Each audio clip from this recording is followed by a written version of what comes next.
Alla Weinberg, thanks for joining me today. Back. We're back for part two, and I was mentioning to you, hoping for part 4, 5, 6. Right. We're already planning those I parts. am, no pressure at all. It's so nice to see you. It's been a bit of time. It's been about 6 months. You were the first person I really spoke to day after the election in November. And I just wanted to say it was the most healing conversation I had that week. So thank you Oh, for thank that. you. Thank you. I really appreciated it. I'm hoping today to talk more about what we had planned to speak about in November. We were put in touch. We had known each other, known of each other for a very long time. One of our mutual connections and friends, Jen McGinn, put me back in touch with you, and I'm so grateful to her for that. She put me back in touch when I was talking about figuring out what was next in my life and thinking through what Mm, my life's mission was and where I'd like to go. And she highly recommended I speak to you, given that you've been doing a lot of work thinking through this and you put a yeah. lot of thought into where you're moving next. I'd love to talk about today, Alla, the work you're doing, thinking through helping parents specifically. Yeah. Where I'm at, well, the last time we talked, we was just right after the election, and we were both feeling devastated about it. And as we've seen over the last 6 months, the administration is doing what they promised, which is dismantling our government. And for a little while there, I got caught up with, oh no, everything's on fire. Where I Mm-hmm. was running around like a chicken without a head. What do I do? Which cause do I put my energies behind? And so it caused a little bit of chaos for me. And then I had to return back to I already have a cause that I am behind and that I want to help with. And I think it's actually even more important now than ever because what we're experiencing now with the current administration, and truly the impacts are global, they're not just national for us and not just local, they're global as well, is I think we're in another moment where we're experiencing collective trauma as a human race. And we also felt that way during the COVID pandemic when there was that lockdown. We all, again, globally started to feel a collective trauma. And my work has started to shift to very slowly, I would say inch towards, I wouldn't even say shifted yet, but I really am thinking about and I'm starting to work with people to help heal trauma, generational trauma, childhood trauma that you don't want to pass down to your children. And also recently, I thought, well, I can also kind of continue on and build on the work that I've been doing and help people heal from work trauma. Because I'm just realizing there's so much trauma that we experience from our work environments and our work experiences as human beings. And the way I got there is my own lived experience. I think we share this experience. Like I didn't even know I had any trauma in my life. I didn't think that I was a person who had experienced trauma until I had my child, until I gave birth to my child. And then I really had trouble functioning. I was very much struggling and having a very difficult time mentally and emotionally. And when I sought help, then all of a sudden, I realized I actually have a mountain of trauma, not only trauma, but post traumatic stress disorder, PTSD.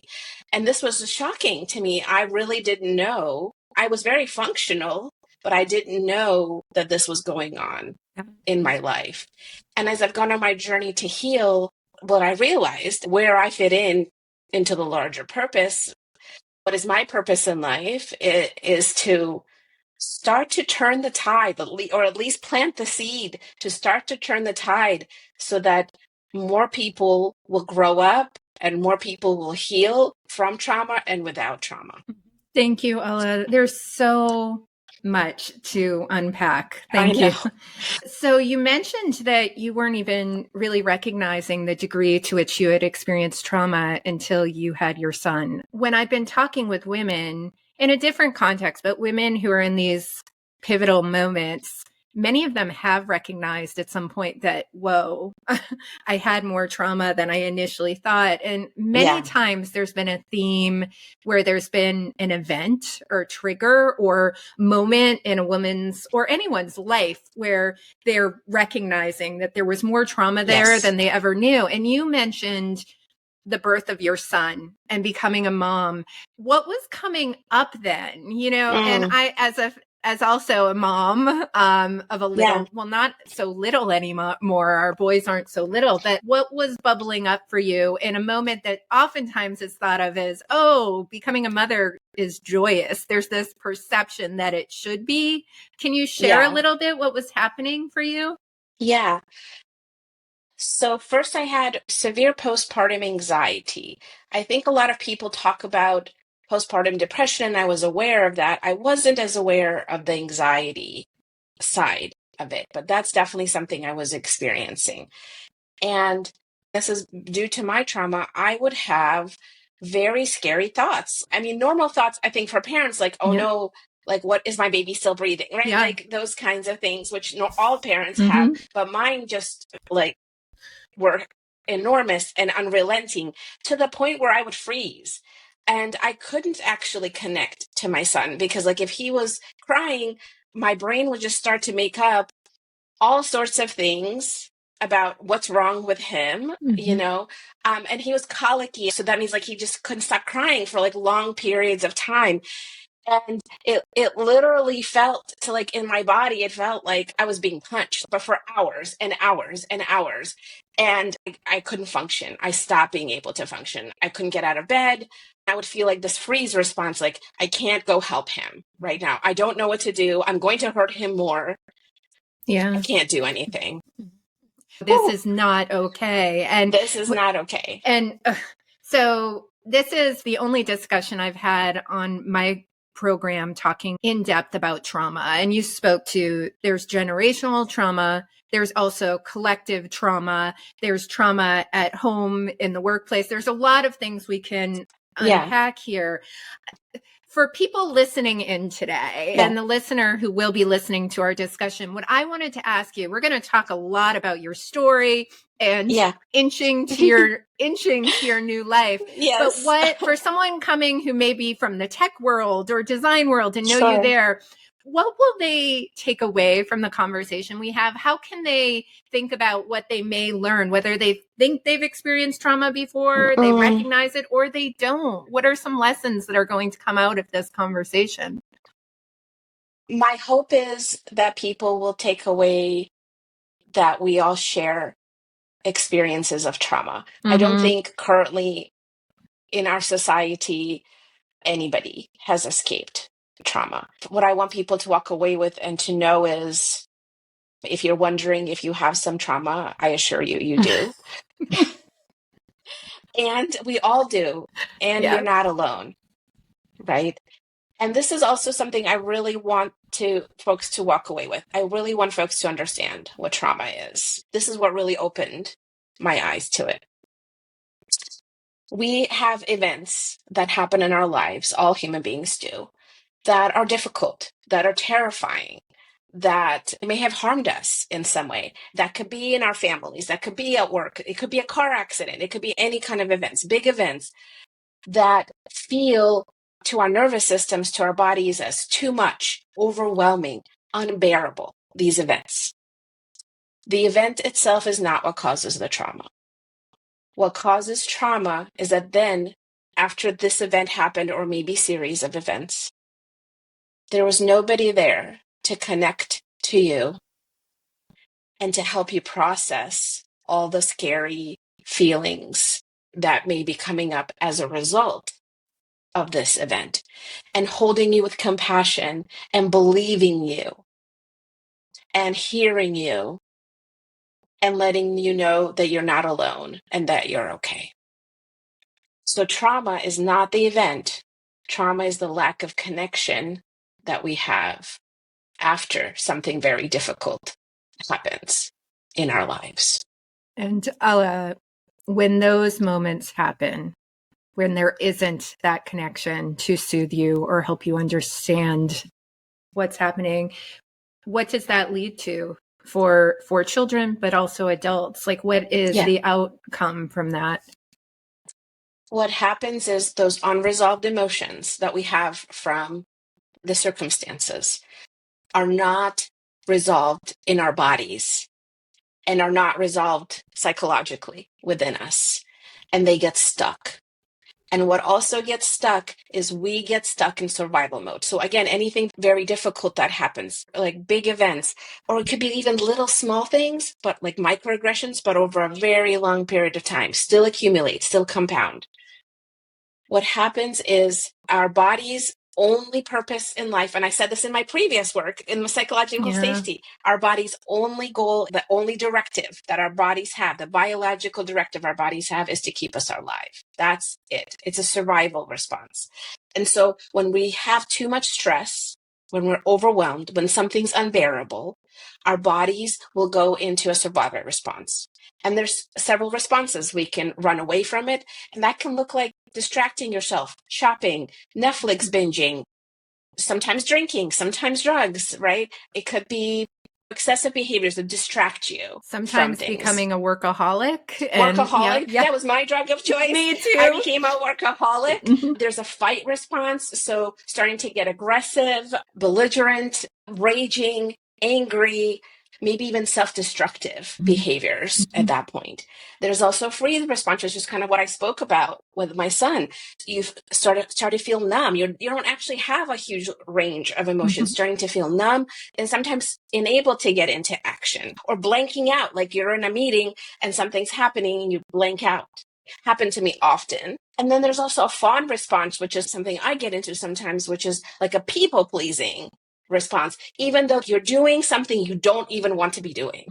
It happens a lot for women in tech. You're doing something you do not agree with, you do not want to be doing. You're doing it because you're pleasing someone, and you're scared that if you don't do it, well, at least your body is scared. You may not be consciously scared that if you don't do it, you will not survive. That you're in danger.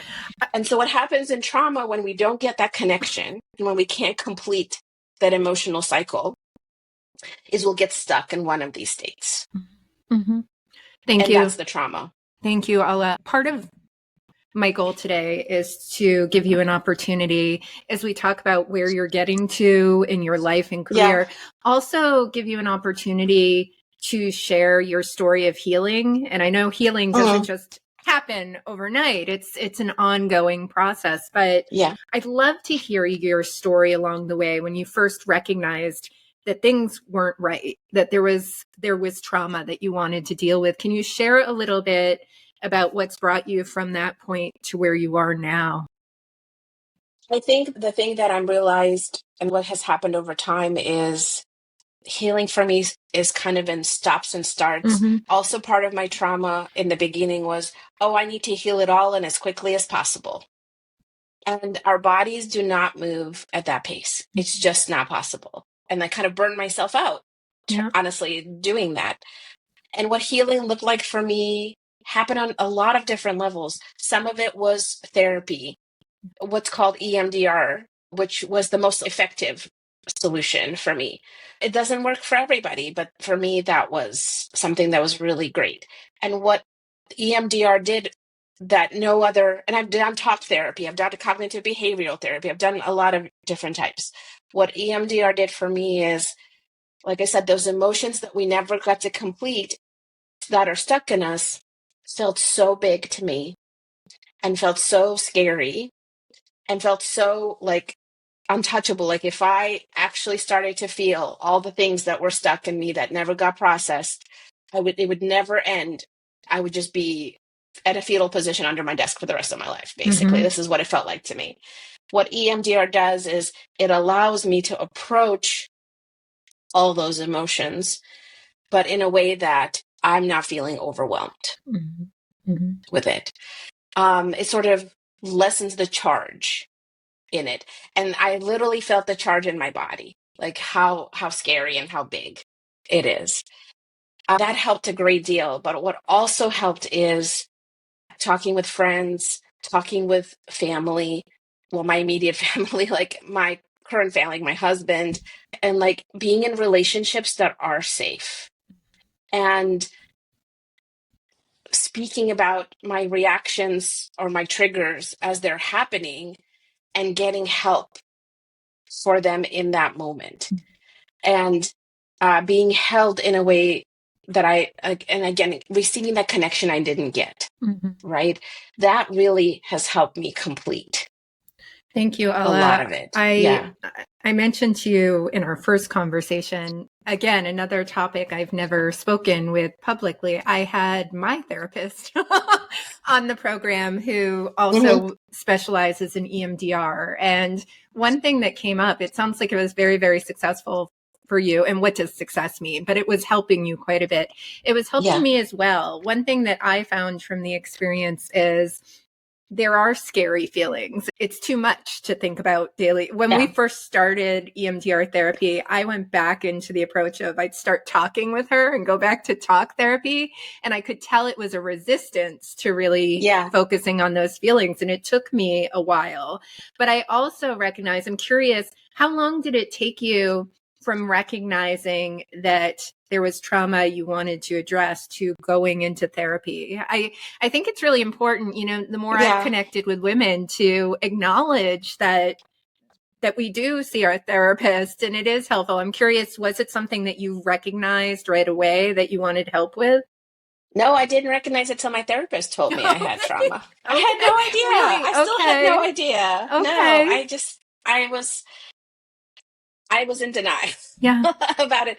And that's also part of my trauma. Like, and I recognize that now there were parts of my life I couldn't remember. There were, certain like age ranges of my life I couldn't remember.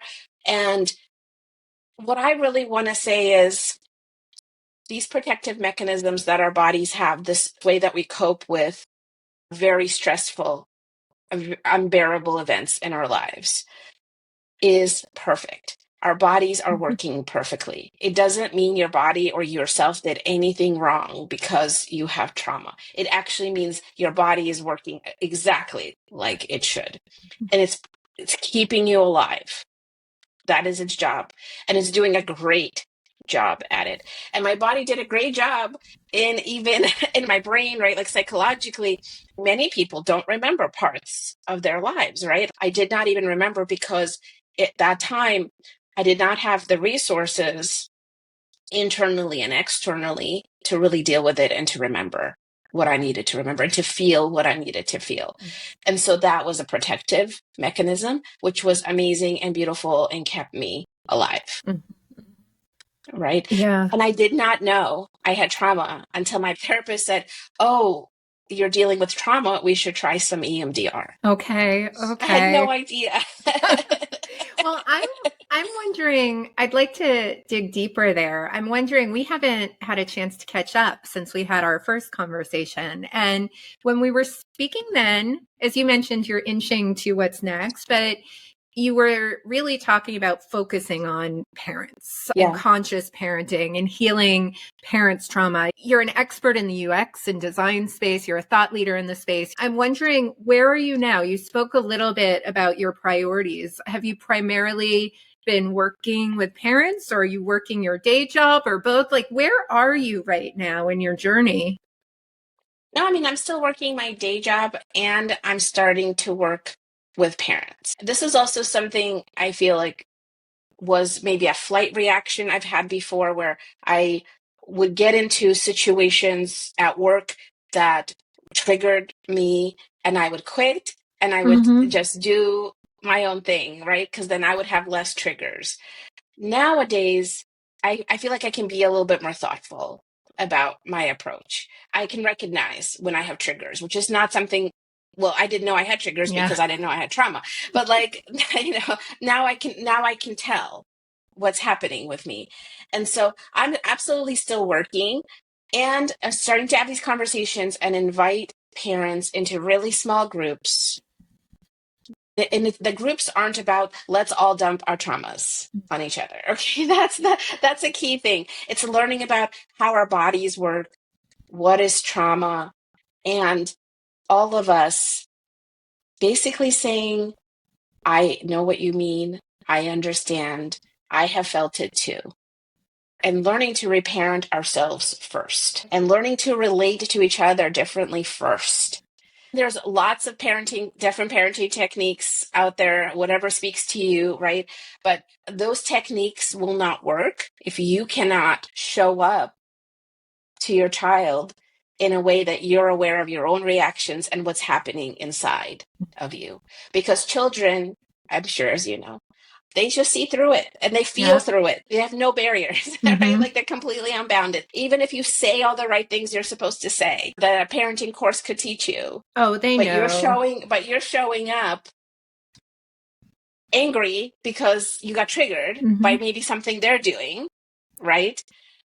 And not just angry, but rageful because of something that they're doing. And you're just trying to hold it in. And I mean, they can tell. Yeah, absolutely. I would love to have you speak more about these small groups. As a mom with a 9-year-old, I was fortunate that by the time I had my son, I had been in therapy for a pretty long time. But there's something really, really magical about having connection with other parents and learning together, as you said, not dumping our trauma, but sharing. And I'm curious how these groups came together for you. With my women's group, it really came about organically, where the first couple of groups were people I knew within my community who were like-minded. And then it broadened. When you first started launching these groups, was it people you knew or and this is just still where I am. It's just people I know, and it's not supposed to be therapy. This is not to replace therapy, but I also am aware that therapy is not accessible to everybody. But everybody, what we do need is to come back to that definition of trauma. What we do need is connection, and connection to other people that have had similar, it doesn't have to be the same, but have had traumatic experiences, who don't want to pass trauma onto their children, but don't know how, because they have never seen, like myself, in my childhood, I did not see healthy relationships or healthy parenting models. So even if I don't want to pass anything on to my child, I don't know what that looks like. Absolutely. And when you don't have, so much of this resonates, when you don't have that, I'd be curious what you find from these parent discussions. I'd love to have more of those conversations, because through conversations with other moms, I've recognized that oftentimes, because I didn't have those models, I've gone to the other extreme and started behaving in such a way that's so different from the experience I had, believing that was reducing the generational trauma, where some of my mom friends have to say, you being there all the time, solving all problems, that's not good either. I'm curious what comes up in your groups right now.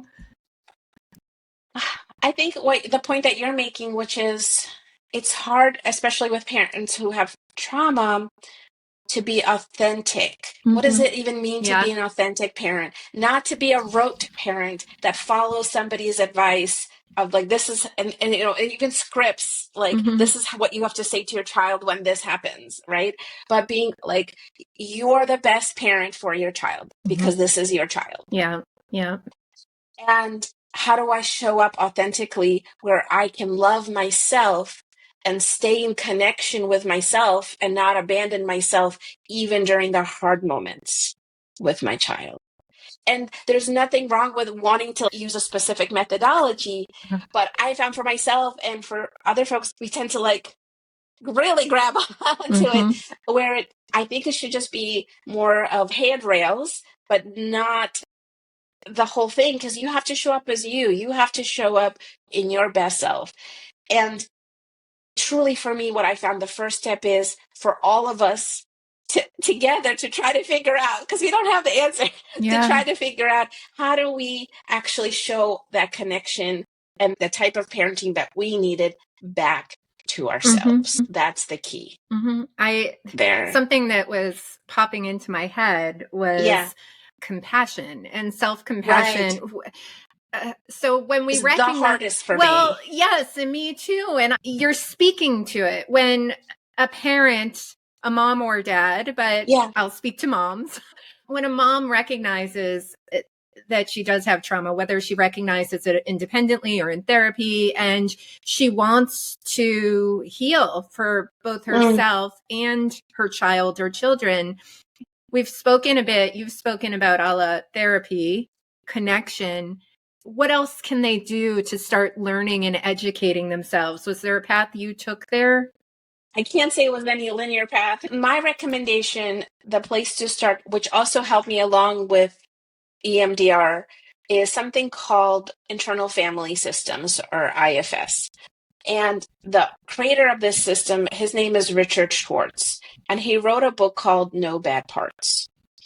And what this system or this way of thinking proposes is that we don't have one mind that says, I've had this really bad experience. I never had anybody to talk to. I have all these feelings still stuck in me. I'm still stuck in a survival mode, but that a part of me is.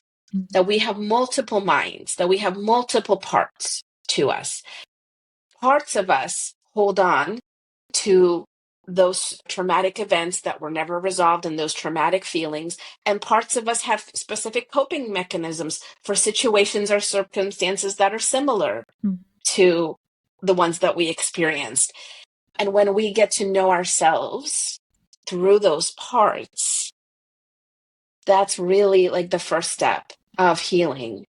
This is the part that may be a little bit challenging for folks, but like we can start to access our own essence. Some people call it, if you're into meditation, the observer part of us. In coaching, it's like your highest self. In IFS, it's your essence, or your all-knowing part. Yeah, self with a capital S. Yes. Right? Mm-hmm.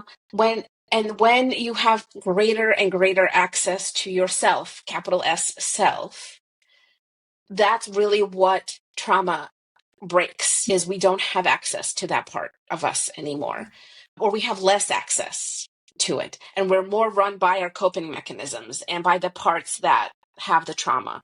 And so this first step in healing is starting to find all those inner children, all those really hurt, terrified inner children within us, and parenting them and loving them and connecting to them. And what it did for me is it literally freed up my life force. I feel more alive. I have more feeling in my body than I ever did before meeting all my parts. And I'm not done, nor will I ever be done. I'm curious your take on something, an observation I've seen. So in my cohorts with women who are, how do you describe, mid-career, midlife, whatever we mean by midlife, but figuring out what's next, and they've hit this moment where they are today is not where they want to be. One thing that I've been observing is, as we and I have gone through the visioning what our future might be, in a lot of ways, we've been coming back to ourself. And what I mean by that is, you're mentioning that through trauma, we're removed from that capital S self. A lot of the women who have hit this point that they're recognizing that things aren't right and they're not aligned with their values, they have already started coming back to themselves. And one thing that's come up for some of these women are things that they loved when they were kids are bubbling back up, and they're trying to figure out. It's somewhat what's come up is they've said it's imagining the track they might have taken if there hadn't been a breakage at some point. I'm curious what your take is. I mean, even you saying that, my heart goes out because it's so true, right? Society, circumstances, whatever has happened to us literally break what we were naturally born here to do, what our capital S self knows we are here to do. And this is why I'm inching towards this work, because from my greatest pain, from my trauma, which I literally spent the last 10 years healing, trying to heal. Not that again, and I'm actually only just recently gotten to the point where like, I'm not going to be done with this. I was always wanting to protect other children. I always wanted to play a role of protection for others, for more vulnerable people. And that was true even when I was younger. Well, that's what I wanted to ask. Even when you were younger, as you've spoken in this session, I think of you, I know you're not a therapist, but your expertise in the area. When you were a kiddo, were you thinking about potentially moving into counseling or therapy when you were younger?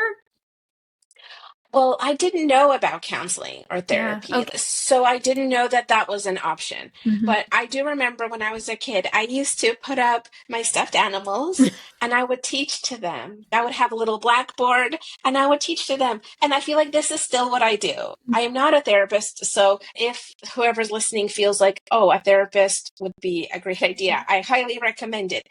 But what I do want to do is inform people, help people understand what is trauma. How does it show up for me? What does it actually look like in my body? Just to get that understanding, but then also connect around I have trauma and you have trauma.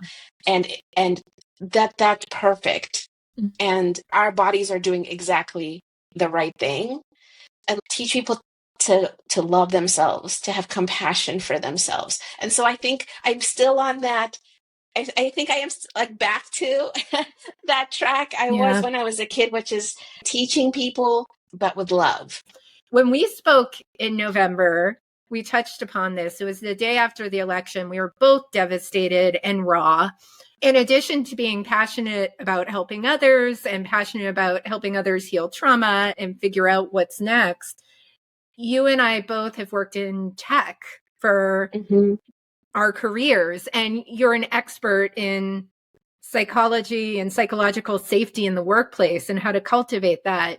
When we were speaking in November, it was, well, it's still the world's on fire, but especially that day being so raw, we spoke a little bit about healing trauma and is there hope for healing trauma in the workplace? And at the time, I asked you the question of women in tech who are struggling, should they stay or should they go? And you said, get out. I'm curious where you had touched upon, Alla, that you are helping others with psychological safety in the workplace and continuing that work. But where do you stand now for the culture in the tech community? Yeah. I actually feel worse about tech these days, to be honest. I feel that what I'm able to observe, and again, as I continue to heal myself, I'm able to see truly how abusive and traumatizing tech environments are. They're about, which is similar to what the current administration is about, domination, extraction, completely profit driven, and extracting the most from people and causing real harm, psychological, physical, emotional harm to people. And the people that get harmed are the most vulnerable people: women, women of color, people of color, anybody who's not at the executive level. And now I can see how truly, like, this is also part of why I'm thinking to build on the work that I've been doing in psychological safety. I think the next step is recognizing that the way we have been working, especially in tech, the structures of work that we create, the hierarchies of work, the politics of work, the abuses by people in power at work are inherently traumatizing. Because what happens if, let's say, as women, we get sexually harassed or discriminated against, very common, and I've experienced this a great deal in my career. We go to HR, do we get connection? Do we get believed? I've had this experience as well. No. Oh, we're going to launch an investigation where the person in power will never be found at fault. And then what does HR say? Oh, it's your issue, so you should use the employee assistance program and deal with that. And there have been some horrific things that have happened to women in the workplace. Luckily, I haven't been, I mean, it hasn't been too horrific, but I know of horrific incidences. I mean, there was once a woman I spoke with, her boss literally brought a firearm into work and brandished it about, put it on his desk so that it's facing the person, like facing the person sitting across from them, a firearm. This is traumatizing, well, right? it's traumatizing. And the message is, It somewhat feels like the Matrix sometimes, how some Yeah. people are navigating through the tech world and how others just see things clearly now. Took the pill. Well, Like, me I'm just too. like, It took me a long while, and I had to, and I'm still sometimes wavering. A colleague in the UX world who I greatly, greatly admire, she asked, would you like to co-present to give UXers advice on how to advance their career? And we can give them advice about finding the numbers, how we increase the top line, bottom line result. It's what people are recommending, having every single number. And I said, no, thank you, because I cannot work in these broken systems. So being on a stage telling people that this is what it may be what they have to do. It's not what they should have to do. This is wrong. And people being told that they're not standing out enough or doing things right. No, the systems are broken. Yeah. And actually something I realized, you're absolutely right. And something I realized within the last 6 months since we spoke is that the design industry as a field, I think, has collective trauma because there's a inherent tension or conflict between what design stands for, which is humanity, putting people at the center, understanding human needs, solving problems, helping people, and what businesses stand for, which is maximizing profit. And over and over again, these conversations that you just mentioned, which is, oh, let's just include more metrics, more financial metrics. Let's tie it to the bottom line, right? Like all of this is our fawn response as a design industry, because tech has shown itself for what it is now. There is no more performance happening. They do not care about the people that work for them. They do not care about the human beings that buy their products, the communities that they affect, the environment. They do not care. They care about maximizing profits at the end of the day. And I think a design industry, like all these times where we're feeling, oh, are we still relevant? How do we show our value? You know, how do we still get a seat at the table? Like all of this is a collective trauma response. Myself included. For decades, I didn't know. Like, I really believed that somebody cared. But the design industry has to realize that they've been harmed because at the end of the day, the business doesn't care. Yeah. I care about the design work. I've always cared about the organizational work. How do we get teams to function well together and collaborate and bring out the best selves in themselves and share with each other? And a product leader... But they don't want that. No, a product leader told me that's fantastic. And that's not where the tech industry is, Christine. Sorry. No, that's real talk. Yeah, that's real talk. I appreciated it. Well, so your current role, as we described as your day job, can you talk about what you're doing now in your work and how you are inching to this new path and where you see yourself in? It may be too far out with the world these days, but 3 years from now, where would you like to see yourself? My current role, I work for a company called Harmonic Design, which is a service design consultancy. People that hire us, at least they want to make services better. Yes. They still want to make money, but the day the service has to work for them to make money. What I'm doing for that organization is design operations. So I really do take care of the culture and I help people grow and I cultivate, hopefully, to the best of my ability, an environment where less harm comes to folks. And what I'm inching towards, I'm hoping to build like a platform of some kind where human beings can come and get into these little groups and have a sense of connection together and start that healing process together, specifically around work trauma and around breaking those generational cycles of trauma and not passing it down to your children. Those are like the two things. This is where I've landed in my heart. And I think I didn't even know it when I wrote the book, because I wrote my book during maternity leave when I was like in full throes of trauma and had no idea. But this is like safety but one more level deeper. Thank you, Alla. I know you'll get there. And it's what that path will be to get there, I'm sure, for I you. don't know. As you were talking about when you wrote your book, it's a book about safety and psychological safety. And you were in the throes of recognizing that you had some healing to do. Was there a connection there? Were you planning this book before you had your son? So there's something there. No, I In terms wasn't. of the I wasn't. timing. No, it was like I think people discount how huge of an impact having a child is on a woman psychologically, physically, emotionally. And it's just like you birth this human being through your body, and then everything that was stored in, like, for me, my experience was like everything that was stored in my body was like, and here I am too. It's just like there was just nowhere to hide. And maybe it's because of all the hormonal changes and everything that's happening, but there it was, everything was at the surface at that point for me, like emotionally. And so the first step for me was even recognizing, wow, like I haven't felt safe at work, and wanting to, like, I was like, but maybe there's a way to change that, to change the culture.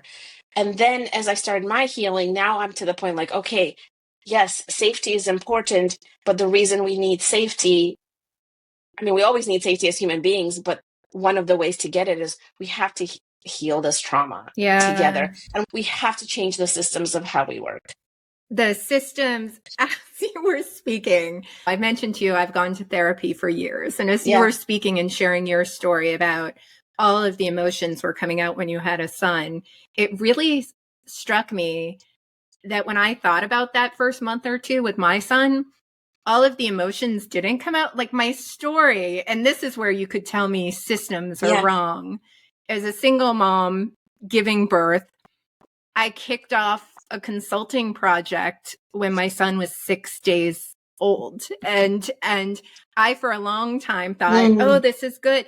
What I recognize now, as you were talking about your experiences, I did that intentionally. I had a choice, and it allowed me to still compartmentalize a little bit and keep that work identity, but it was not good. Right. No single mom who's just given birth. I mean, I was writing a book during. Like, what is going on? Like, I wonder if that's we're a going bit to our coping mechanism. What's our coping mechanism is to work. I had never even thought about it. Yes. And because it's just such a huge, like biologically, such a huge experience for us. Everything comes up, all the emotions come up, whether you want it to or not. You don't have as many resources just because, like, it's a huge biological event for your body to go through. And so I think both of us were like grabbing onto, like, what's the coping mechanisms that have worked for us before? You spent that first 6 months raising your son, but also you wrote your entire book in that first 6 months. I wrote my entire book. I'd love your advice for the women who sit in my audience primarily, and it's happened organically. I know a lot of women in tech. I know a lot of mid-career and senior women. We've been around for a long time. And when I'm putting out my content about trying to figure out my path that's aligned with who I am now and my values, that resonates with a lot of women, not just in tech, but it's my audience. And you were speaking to the tech industry. Ugh. What do women do now? Especially, this is me and other women who have had successful careers. They've been healing. They are getting closer to their capital S self. And the tech industry, they're not feeling it's right for them, but the tech industry is saying, yeah, you're not following the rules anymore. Bye-bye. Right. What do you say to these women who are in the messy middle? What's next? What advice would you give them? I think many women find themselves in this messy middle, very uncertain as to what's next, because, myself included, we have done what was expected of us to do, or what society said we should do, or what our family said we should do, and what our life needs to look like. And what I would suggest is starting that journey of self-discovery. What is it that brings me joy? What is it that I do that really lights me up? And you don't have to quit your awful tech job tomorrow, but bring more of that into your life, right? And especially in design, if I were to design my life, what would that look like? Start to imagine a different world, right? And taking those steps to get greater and greater connection and ease to that capital S self, because that will tell you what is the right path for you.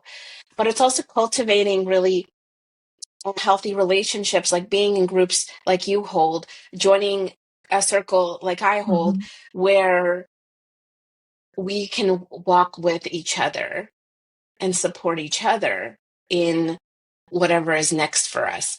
And I have to say, 5 years ago, if you would have asked me, Alla, what do you want to do? I would have said, I want to be the VP of like leadership development within a tech company. That's what I would have told you.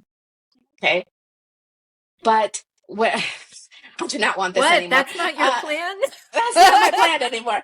But it was pointing me to like, I really want to help people. I want to grow people. I want people to be their best selves. And through my own healing, and again, getting that connection to my authentic self, getting past the expectations, getting past the coping mechanisms that I have, really understanding myself, that's when I knew what was next for me. And I very slowly started to create the life, to design the life that I want to have, not the one that was told I need to have, or the one that looks good, or for many of us women, the one that looks perfect on paper, the perfect one on paper, not that one, the one that's authentic to me. Yeah. Alla, thank you. Thank you. If listeners and viewers would like to find you and learn more, whether it's about your work in the workplace, your design expertise, or these new circles you're running, where can they find you? I'm going to send you a link that somebody can use, and it's a free 30-minute session with me. And I'm going to give you an experience of trauma healing in that session, completely free, just to give you a little boost, a little help. It's only 30 minutes. It's content free. You do not have to tell me the story of anything that happened to you. It's completely content free. I've learned a new technique, which is similar to EMDR. It's an eye movement technique. All it does is it takes the heightened emotional state and it lowers that intensity so that you can really be with your experiences. And I want people to try it out, and I want people to experience it, because it's been so freeing for me. And it's just a beautiful first step. And you don't have to say a word. Nobody has to say a word when we do this. So I'm going to share that link with you, and you can sign up. And if there's interest, maybe I can put together a group of women in tech that are mothers, that we can, really small groups. I want to do like 6 to 8 people, not anymore, where we can be together. I love that idea too. Alla, not a hidden secret, but the women who have gone through my program, it's not a parenting program or trauma. But the high majority of them, if not all of them, have recognized that they're in a healing stage and they're figuring things out. And a lot of them are moms, and they've been saying, what are other opportunities for us to connect? So thank you for putting that suggestion out there. I'll talk with the ladies in the community. Yeah. And if the ladies feel like we want to have a circle where it's, you don't have to be a parent, but you have some work trauma, because we're in tech and we all of us ladies have work trauma from tech. We can also, it's just another avenue in. It does not matter which door you enter, right? Yeah.